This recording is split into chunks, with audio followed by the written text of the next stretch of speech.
ඔන්න මේ වීඩියෝ එක ස්කිප් කරන්නේ නැතුව බලන්න ඉදිරියට 2026 මිථුන ලග්න හිමි ඔබගේ සෞඛ්‍ය කෙසේද ආර්ථිකය කෙසේද විවාහය කෙසේද ඒ වගේම විදේශ ගමන් සාර්ථක වෙනවාද කියන එක මම සඳහන් කරනවා. ආයිබෝවන් හිරකෙන YouTube නාලිකාවට ඔබව සාදරයෙන් පිළිගන්නවා. ඔන්න මම අද කතා කරන්නේ 2026 වර්ෂයේ මිථුන ලග්න හිමි ඔබට කෙසේද කියන කරුණු කාරණාව ගැන. මුලින්ම මම මෙහෙම සඳහන් කරනවාකෝ මිථුන ලග්න හිමියන් ඉතාමත් බුද්ධිමත්. ඒ වගේම හොඳ දක්ෂ කතිකත්වයක් තියෙනවා. අන්‍යෝන්‍ය අවබෝධය හොඳින් තියෙන අය. ඉතින් මේ ලැබෙන 2026 වර්ෂයේ මෙයාලට පරිවර්තන වර්ෂයක් ලෙස නම් කරන්න පුළුවන්. දේවල් අභියෝග කොච්චර ආවත් ඒවා නොසලී කටයුතු කිරීමේ හැකියාවක් මිථුන ලග්න හිමි ඔබට තියෙනවා. ඒ නිසා මේ වර්ෂය කියන්නේ ලැබෙන 2026 වර්ෂය ඔබට ඉතාමත් හොඳ පරිවර්තන වර්ෂයක් බවට පත් වෙනවා. විශේෂයෙන්ම කියන්න ඕනේ හොඳ ආර්ථිකත්වයක්, ඒ වගේම හොඳ විවාහයක්, හොඳ විදේශ සම්බන්ධතා, ඒ වගේම හොඳ අධ්‍යාපනයක් පවා හැදෑරීමේ හැකියාවක් 2026 වර්ෂයේ ඔබට තියෙනවා. කරක අපි කියන්නේ පිම්මක් පහින වර්ෂයක් කියලා. අන්න ඒ විදිහට තමයි නම් කරන්න පුළුවන් 2026 මිථුන ලග්න හිමි ඔබට. ඔන්න අපි එකින් එකට බලමු කෙසේද කියන්නේ. ඔන්න ආර්ථිකාදීන් ගත්තොත් එහෙම මිථුන ලග්න හිමි ඔබට මිශ්‍ර ඵල උදා වෙන වර්ෂයක්. ඒ නිසා විශේෂයෙන්ම ඔබ ආයෝජනයක් කරනකොට හරි එහෙමත් නැත්නම් දෙයක් කරන්න.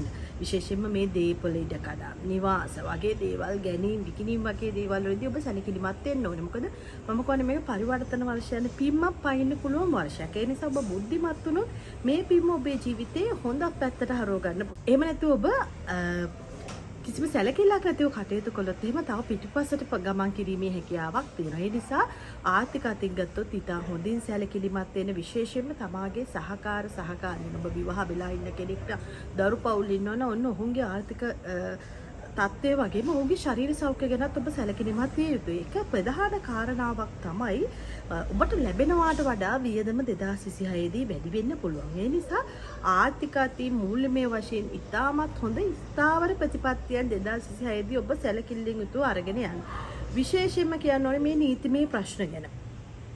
ඔබ දෙයක් නීතිමය කරන්න හදනවා නම් ඔබ ලියවිල්ලකට අස්සම් කරන්න, දීපලකට අස්සම් කරන්න, බදු කිවිසුමකට අස්සම් කරන්න, ණය මුදලකට අස්සම් කරන්න, මෙන්න මේ වගේ දේවල් වලට ඔබ පෙළඹෙනවා නම් අනිවාර්යයෙන්ම නීති උපදේශ අරගෙන කටයුතු කරන්න. ඔන්න ඔබ නොසලකිලිමත්ව කටයුතු කළොත් එහෙම 2026 වර්ෂය පීඩාකාරී වෙයි කියලා මම සඳහන් කළා. ඒ නිසා විශේෂයෙන්ම මේ ජනවාරිය පටන් අප්‍රේල් මාසය දක්වා ඔබට හොඳ ආදායමක් ලැබෙනවා. වාසි අතින් හොඳ වෙනවා. හැබැයි ඉවසීමෙන් යුතුව සිහිබුද්ධියෙන් සිහි කල්පනාවෙන් යුතුව මිථුන ලග්න හිමියන් ආර්ථිකය සම්බන්ධව කටයුතු කරන්න. ඔන්න විවාහය ගත්තොත් එහෙම මිථුන ලග්න හිමි ඔබට 2026 වර්ෂයේ විවාහයට සුදුසු කාලවකවානුව. ඔන්න විවාහයත් යම් බාධක කරදර නැතුව ඔබට හොඳ සහකාරියෙක් ලැබිලා හොඳින් කටයුතු කරන්න පුළුවන්. හැබැයි අන්‍යෝන්‍ය අවබෝධය හොඳින් යුතුව කටයුතු කරන්නත් කියලා මම මතක් කරනවා. ඔන්න ප්‍රබලම දේ අපේ සෞඛ්‍ය ගත්තොත් එහෙම සෞඛ්‍ය ගත්තොත් මිථුන ලග්න හිමියන්ට 2026 මුල් මාස කිහිපේ ටිකක් පීඩාකාරී වෙන්න පුළුවන්. මානසික ආතතිය ඇති වෙන්න පුළුවන්. ශරීරයේ යම් ගැටලු ඇති වෙන්න පුළුවන්. ඒ නිසා හික්මීමක් විනයක් ඇතුව මේ මාස කිහිපේ ගත කරන්න. එහෙමත් නැත්නම් 2026 වර්ෂයේම ගත කරන්න කියනවා නම් ඒ වඩා සුදුසුයි. මොකද ඔබ ශාරීරික සෞඛ්‍ය ගැන ඉතා හොඳින් සැලකිලිමත් වෙන්න මිථුන ලග්න හිමි ඔබ විශේෂයෙන්ම දරුපල බලාපොරොත්තු වෙන කෙනෙක් නම් ඔබ. ඒ වගේම යම් ශල්‍ය කර්ම වලට නියම වෙලා ඉන්න කෙනෙක් නම් ශාරීරික සෞඛ්‍ය ගැන ඉතා හොඳින් සැලකිලිමත් වෙන්න 2026 දී. ඔන්න 2026 වර්ෂයේදී ඔබ විදේශ ගමන් බලාපොරොත්තු වෙන කෙනෙක් නම් මේ වීසා සම්බන්ධව ඩොකියුමන්ට් සම්බන්ධව හොඳ සැලකිල්ලෙන් යුතුව කටයුතු කරන්න. ටිකක් ප්‍රමාද වුණත් වසර මැද අවසන් වගේ කාලවකවානුවේදී ඔබට විදේශ ගමන් සාර්ථක කරගන්න පුළුවන්. අධ්‍යාපනය ගත්තත් එන්නේ විදිය තමයි සඳහන් කරන්න ඕනේ. අධ්‍යාපනයේ වුණත් මුල් කාලවකවානුවේ ඔබට ටිකක් කම්මැලි ගතියක් ආවත් එහෙම නැත්නම් බාධක ආවත් අධ්‍යාපනයේදී ගත්තොත් එහෙම 2026 වර්ෂයේ අවසන් කාලවකවානුව වෙනකොට ඒව සාර්ථක කරගන්න පුළුවන් වර්ෂයක්. ඒ නිසා විශේෂයෙන්ම මේ විදේශ ගමන් බලාපොරොත්තු වෙන ඔබ අධ්‍යාපනයේට රැකිරක්ෂාවට පදිංචියට යන්න වගේ අයට ඔන්න 2026 ජූලි මාසෙන් පස්සේ මේ දේවල් මල් පැල ගන්න යන කාලවකවානුවක් ලෙස නම් කරන්න පුළුවන්. ඉතින් අධ්‍යාපන ආධාරණ ඔබ ඒ ගැන සැලකිලිමත් වෙන්න. කම්මැලිකමක් පොඩ්ඩක් දැනෙයි. එහෙමත් නැත්නම් මේක දැන් ඇති කියන තැනයි එහෙම ඇති කියන තැනදී නවත්තන්න නැතුව කොහොම හරි 2026 වර්ෂයේ මිථුන ලග්න ඔබ පරිවර්තන වර්ෂයක් කියලා මම සඳහන් කරන්නේ. ඒ නිසා නවත්තන්න නැතුව කොහොම හරි අල්ලගෙන ගියොත් 2026 වර්ෂයේ මිථුන ලග්න හිමි ඔබට ඉතාමත් සුබයි. ඒ වගේම සඳහන් කරන්න ඕනේ සාරාංශයක් විදිහට ඉවසීමෙන් කටයුතු කරන්න විනීත භාවයක් තබා ගන්න. ඒ වගේම විනිවිද භාවයකින් යුතුව කටයුතු කරන්නත් කියලා මම 2026 වර්ෂයේදී ඔබට සඳහන් කරනවා.